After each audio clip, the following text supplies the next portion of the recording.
Azamgarh Lok Sabha seat पर बड़ा घमासान। भारतीय जनता पार्टी व समाजवादी पार्टी के बीच हुआ वार पलटवार। आजमगढ़ में प्रधानमंत्री नरेंद्र मोदी व मुख्यमंत्री योगी आदित्यनाथ ने जनसभा को संबोधित कर विपक्ष पर निशाना साधा। दूसरी तरफ समाजवादी पार्टी के राष्ट्रीय अध्यक्ष अखिलेश यादव ने प्रेस वार्ता कर बीजेपी पर जमकर निशाना साधा है। वर्तमान में आजमगढ़ सीट पर बीजेपी का कब्जा है। बीजेपी आगामी 2024 के लोकसभा चुनाव में इसे बरकरार रखना चाहती है। 2014 के लोकसभा चुनाव में समाजवादी पार्टी के संस्थापक स्वर्गीय मुलायम सिंह यादव इस सीट से सांसद बने थे। उसके बाद 2019 के लोकसभा चुनाव में समाजवादी पार्टी के राष्ट्रीय अध्यक्ष अखिलेश यादव चुनाव लड़े। अखिलेश यादव को हराने के लिए बीजेपी ने दिनेश लाल यादव उर्फ निरहुआ को चुनाव मैदान में उतारा, लेकिन अखिलेश यादव चुनाव जीत गए। 2022 में इस लोकसभा सीट पर हुए उपचुनाव में समाजवादी पार्टी ने धर्मेंद्र यादव को उम्मीदवार बनाया, वहीं बीजेपी ने दिनेश लाल यादव उर्फ निरहुआ को चुनाव मैदान में उतारा। कड़ी टक्कर के बीच बीजेपी उम्मीदवार ने सपा उम्मीदवार को हरा दिया।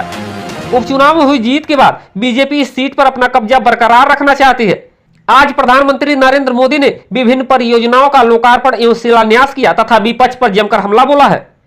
भ्रष्टाचार में डूबी परिवारवादी सरकारों में इतने बड़े पैमाने पर विकास कार्य असंभव था। पिछली सरकारों में आजमगढ़ और पूर्वांचल ने पिछड़ेपन की तकलीफ ही नहीं उठाई, बल्कि इस दौर में यहां की छवि खराब करने में भी कोई कमी नहीं छोड़ी गई।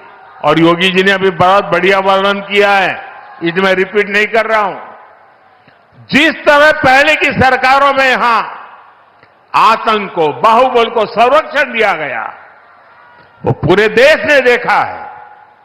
इस परिस्थिति को बदलने के लिए यहां के युवाओं को नए अवसर देने के लिए भी डबल इंजन सरकार लगातार काम कर रही है।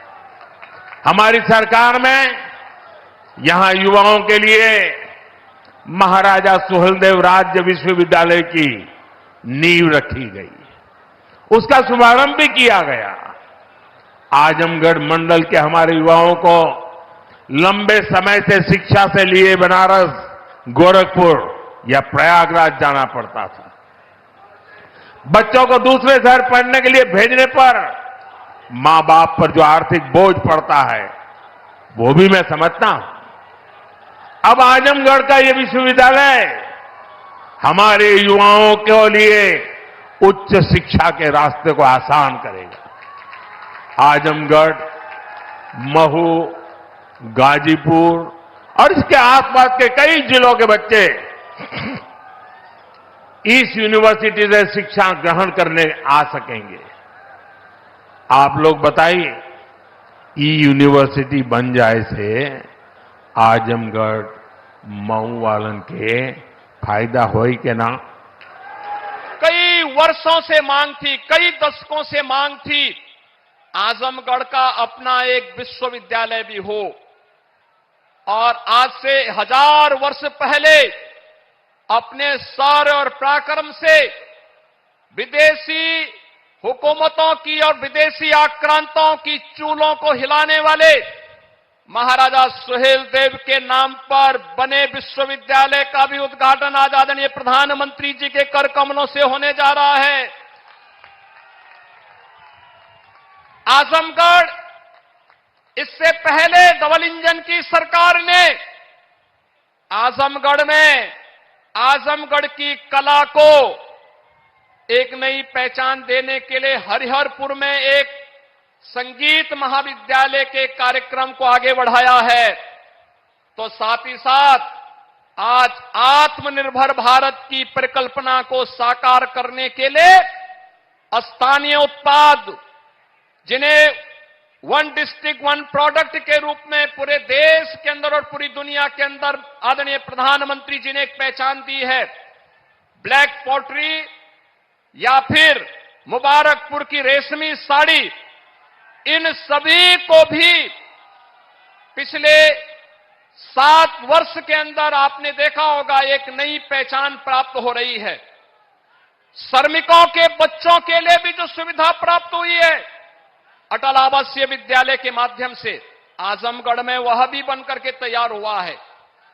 यानी जो आजमगढ़ पहले जहां के नाम से लोग भयभीत होते थे, आज वह आजमगढ़ अपनी कला के लिए, अपनी शिक्षा और साहित्यकारों के लिए, अपनी विकास की एक नई पहचान के लिए पूरे देश और दुनिया के अंदर पहचान बना रहा है। और यह सब संभव हो पाया है प्रधानमंत्री मोदी जी के योग्य मार्गदर्शन और नेतृत्व के कारण, जिसने आजमगढ़ को फिर से उसकी पुरातन पहचान को दिलाया है। और यही कार्य उत्तर प्रदेश में देखने को मिला है और यही पूरे देश के अंदर भी आज हर भारतवासी इस बात को स्वीकार करता है। वहीं प्रेस वार्ता कर समाजवादी पार्टी के राष्ट्रीय अध्यक्ष अखिलेश यादव ने बीजेपी पर तीखा प्रहार किया है। आजमगढ़ की जनता और उत्तर प्रदेश की जनता इस बार ऐतिहासिक परिणाम देगी, भारतीय जनता पार्टी का सफाया करेगी।